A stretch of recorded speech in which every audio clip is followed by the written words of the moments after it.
নেত্রকোনা আটপাড়া সড়কের চিত্র এটি। কোথাও তৈরি হয়েছে বড় বড় গর্ত, আবার কোথাও তৈরি হয়েছে খানাখন্দ। এতে প্রায় ঘটে দুর্ঘটনা। ফলে প্রতিদিন ঝুঁকি নিয়ে চলাচল করে যানবাহন।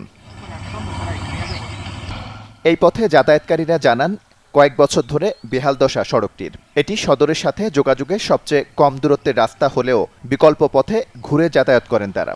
ভাঙা রাস্তা দিয়ে রোগী নিয়ে সদরে যেতে দুর্ভোগ পোহাতে হয় উপজেলাবাসীকে। সড়কটি সংস্কারে বারবার আবেদন করেও সাড়া মেলেনি সংশ্লিষ্ট কর্তৃপক্ষের।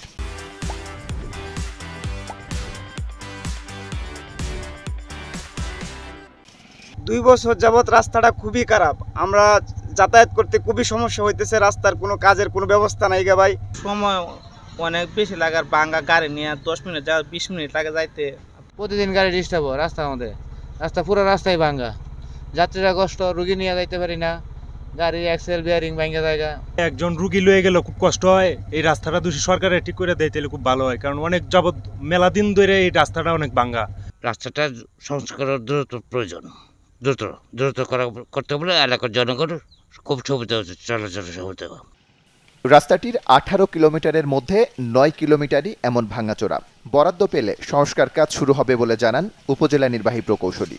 এই অর্থ বছরে আমরা অলরেডি 3 কিলোমিটারের রাস্তা অলরেডি চওড়া সহ, যেটাকে আমরা ওয়াইডেনিং বলি, ওয়াইডেনিং সহ সেটা টেন্ডার প্রক্রিয়া সম্পন্ন হয়েছে এবং ঠিকাদারও নিয়োগ হয়েছে। এবং বাকি যে 6 কিলোমিটার বাকি আছে সেই অংশটা আমাদের ওয়ার্ল্ড ব্যাংকের একটা প্রকল্প আছে RCIP, সেখানে প্রস্তাবনা দেওয়া আছে এবং আশা করি আমরা বরাদ্দ প্রাপ্তি সাপেক্ষে ওই বাকি যে 6 কিলোমিটার অংশ সেটা আমরা মেরামত কাজ খুব শীঘ্রই এগিয়ে নিতে পারবো। শুধু আশ্বাস নয়, দ্রুত সড়কটি সংস্কারের দাবি জানিয়েছেন এলাকাবাসী। Desk report, channel 24।